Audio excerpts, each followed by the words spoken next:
Imagine um homem que cravou sua lança no corpo de Jesus Cristo, o gesto final de um carrasco. Agora imagine esse mesmo homem se tornando um dos primeiros a reconhecer Jesus como o Filho de Deus, abandonar o exército romano e entregar a própria vida por essa nova fé. Pode parecer impossível, até contraditório, mas essa é a história real de São Longuinho. Um nome que hoje é invocado para encontrar objetos perdidos, mas cuja origem esconde uma das conversões mais dramáticas e milagrosas da história cristã. Se você quer entender por que um perseguidor se transformou em mártir, já deixa o seu like, inscreva-se no canal e comenta aqui embaixo. Você já pediu ajuda a São Longuinho alguma vez? Naquele dia sombrio no Calvário, o céu parecia carregar o peso do juízo. A crucificação de Jesus não foi apenas um ato de execução, mas o ponto de encontro entre a justiça divina e a miséria humana. Em meio aos soldados que cumpriam ordens, havia um legionário designado para um papel específico e cruel: confirmar se o condenado realmente estava morto. Seu nome era Cássio, mas a tradição o chamaria depois de Longinos, em português, São Longuinho. Era ele o responsável por carregar a lança, símbolo do golpe final, a arma que selaria a certeza da morte do Cristo crucificado. Como era costume antes do sábado judaico, os corpos dos crucificados precisavam ser retirados rapidamente. Para isso, quebravam-se as pernas dos condenados, apressando a morte por asfixia. No entanto, ao se aproximarem de Jesus, notaram algo diferente. Ele já estava morto, não emitia mais sons, nem ofegava. Mas para cumprir seu papel, Longuinho teve de agir. Com um só impulso, cravou sua lança no lado direito do corpo de Jesus. E então, algo extraordinário aconteceu. Do corpo morto do Nazareno jorrou sangue e água. Um sinal físico, mas também profundamente espiritual. Aquele momento não foi apenas médico ou militar. Foi sobrenatural. O sangue e a água que saíram do corpo de Cristo tocaram o rosto de Longuinho, espirrando-lhe nos olhos. O que para qualquer outro soldado seria apenas um acidente de serviço, para ele tornou-se um milagre. Longuinho sofria com problemas de visão e naquele instante, diante da cruz, teve seus olhos abertos, tanto no sentido físico quanto espiritual. Ele enxergou a luz, enxergou o erro, enxergou a verdade. A partir desse momento, a narrativa muda completamente. O homem que havia sido treinado para matar, endurecido pela guerra e disciplinado para obedecer sem pensar, estremeceu diante daquele corpo sem vida. Seu gesto automático de perfurar o prisioneiro transformou-se num encontro direto com o divino. A cruz, que deveria simbolizar o fracasso de um rebelde, agora se tornava o altar de uma revelação. E Longuinho, diante de todos, fez uma das maiores declarações da fé cristã primitiva. Verdadeiramente este homem era o Filho de Deus. A força dessa afirmação, em meio àquela multidão hostil, não pode ser subestimada. Nem mesmo os discípulos estavam naquele momento com coragem suficiente para declarar o mesmo.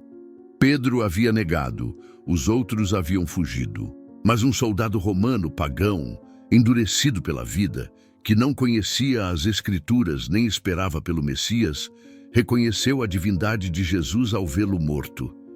Foi uma conversão espontânea, intensa, quase escandalosa.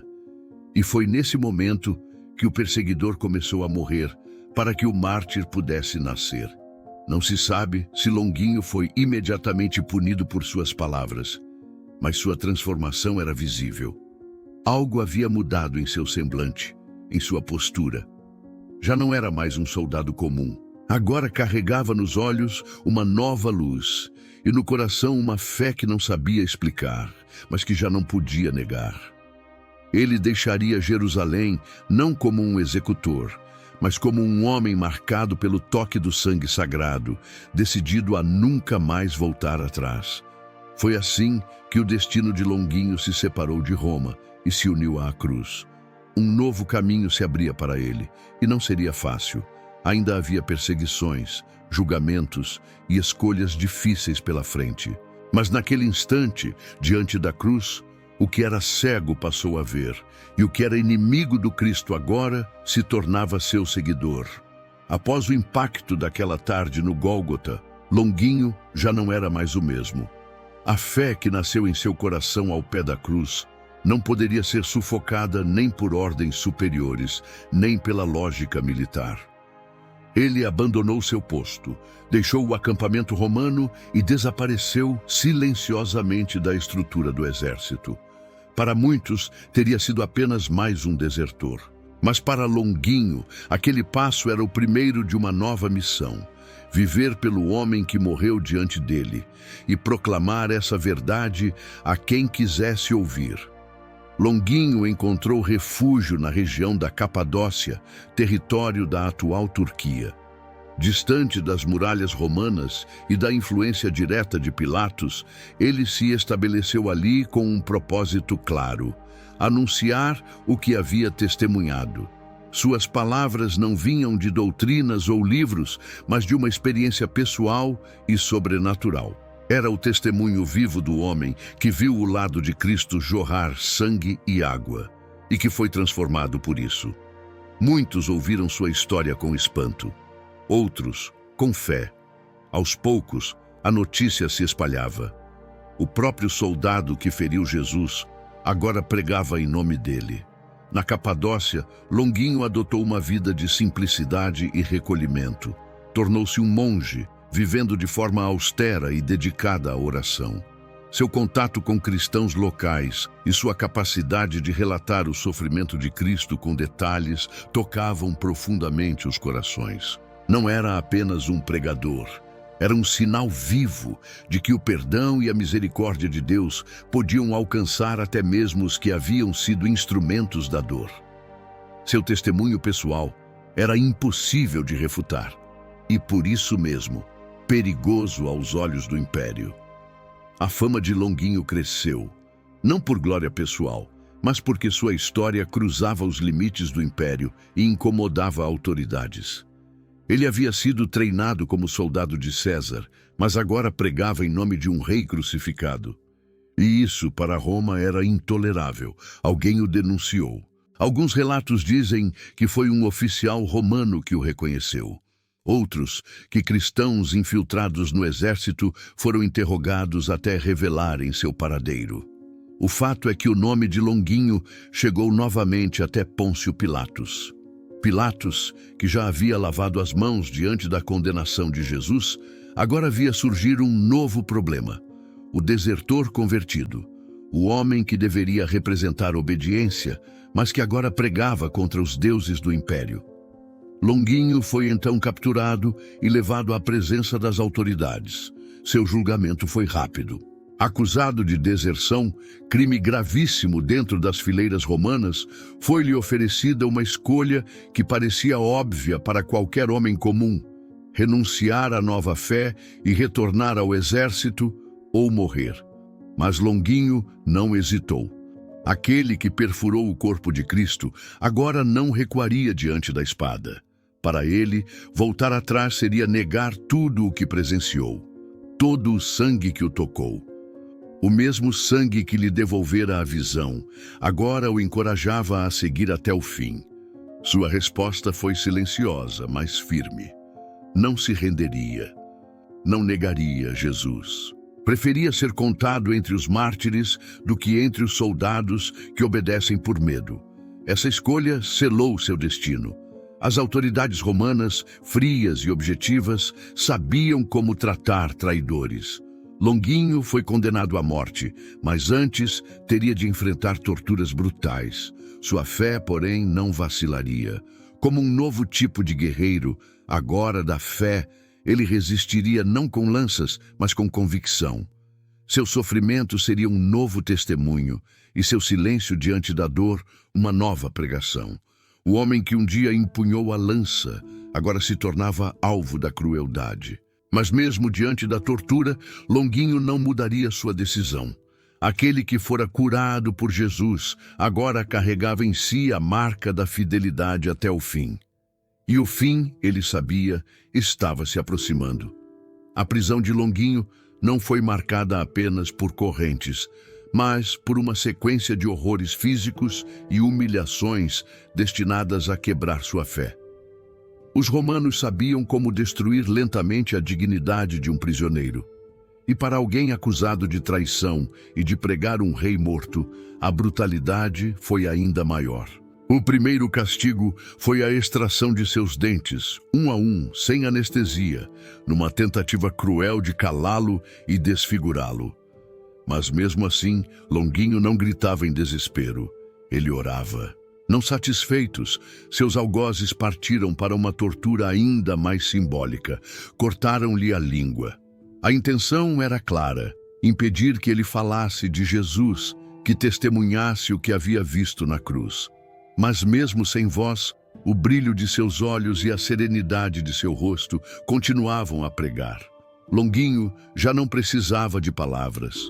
Sua presença ali, diante dos algozes, era uma afronta ao sistema de opressão. E os próprios guardas começavam a se perturbar com sua resistência. A fama de sua força espiritual chegou até os corredores mais altos. Autoridades se questionavam. Como um homem ferido, mutilado e desacreditado ainda mantinha firmeza no olhar? Como não amaldiçoava seus carrascos? Como suportava tudo aquilo sem negar sua fé? A resposta não estava nos músculos, mas na alma. A fé que nasceu sob a cruz de Cristo agora era inquebrável. Longuinho não era apenas um ex-soldado. Tornara-se um mártir em formação. Um testemunho vivo de que a transformação verdadeira começa de dentro para fora. Sem sucesso em quebrá-lo por meio da tortura, os romanos optaram pela sentença final: a decapitação. A espada romana que tantas vezes Longuinho viu em campo agora seria o instrumento de seu fim terreno. Mas ele não temeu. Não houve desespero, nem apelos. Apenas um silêncio respeitoso, como quem sabia que estava cumprindo sua missão. Aquele momento, longe de representar derrota, era para ele o clímax de sua entrega. Estava prestes a reencontrar o homem que um dia feriu e que, mesmo assim, o havia curado. No instante de sua morte, relatos cristãos antigos afirmam que um perfume suave preencheu o local. Outros dizem que o corpo de Longuinho não sangrou abundantemente, como se ele já não pertencesse mais a esta terra. Embora esses detalhes possam se perder entre os séculos e a tradição oral, o que permanece claro é que sua morte não foi em vão. Assim como sua vida, o martírio de Longuinho tornava-se agora uma semente de fé, coragem e transformação. Com o tempo, comunidades cristãs preservaram sua memória. O nome de Longuinho começou a ser lembrado entre os primeiros fiéis como um exemplo de conversão radical. Era a prova viva de que ninguém está longe demais para ser alcançado pela graça divina. Um soldado romano, símbolo da opressão, se tornando um proclamador da verdade, isso abalava estruturas e renovava esperanças. O sangue do mártir, derramado naquela execução, regaria a fé de muitos que viriam depois. A lança que outrora perfurou o Salvador, agora simbolizava não mais a violência, mas o milagre. E com isso surgiam rumores, histórias e registros sobre a fé de Longuinho. Muitos cristãos do Oriente começaram a venerá-lo como mártir, mesmo antes de qualquer reconhecimento oficial. Sua história já era contada em voz baixa nos primeiros encontros cristãos, como se o sangue que espirrou sobre ele tivesse deixado um selo eterno. Com o passar dos séculos, a história de Longuinho ultrapassou os registros formais e ganhou força na tradição popular. Embora sua canonização oficial só tenha acontecido muito tempo depois, sua figura já era venerada entre os cristãos como símbolo de fé, cura e conversão. Mas, curiosamente, São Longuinho foi ganhando também um lugar muito especial no coração das pessoas simples.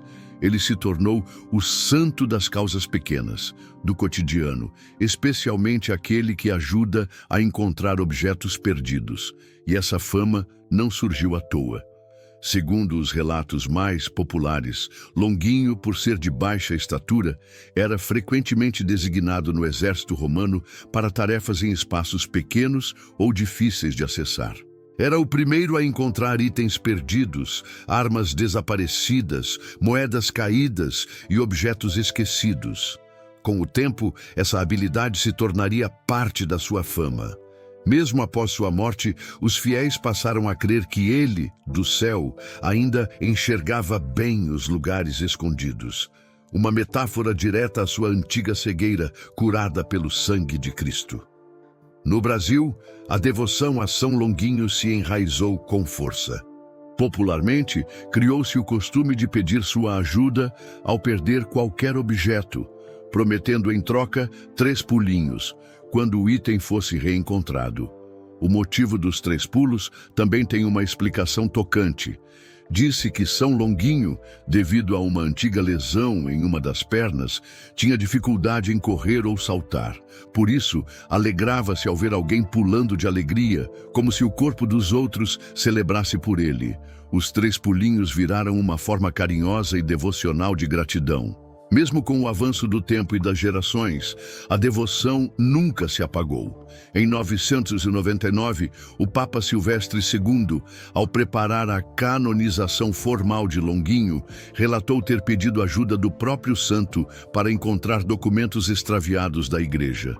Milagrosamente, os papéis surgiram, o que foi interpretado como mais um sinal de sua especial intercessão nas causas perdidas.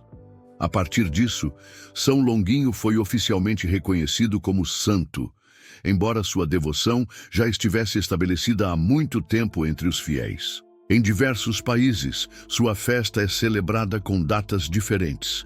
No Brasil, o dia de São Longuinho é 15 de março. Já no leste europeu, a comemoração se dá em 16 de outubro. Igrejas antigas guardam relíquias que seriam associadas a ele, como a suposta lança que perfurou o lado de Cristo, hoje abrigada em uma igreja na cidade de Viena.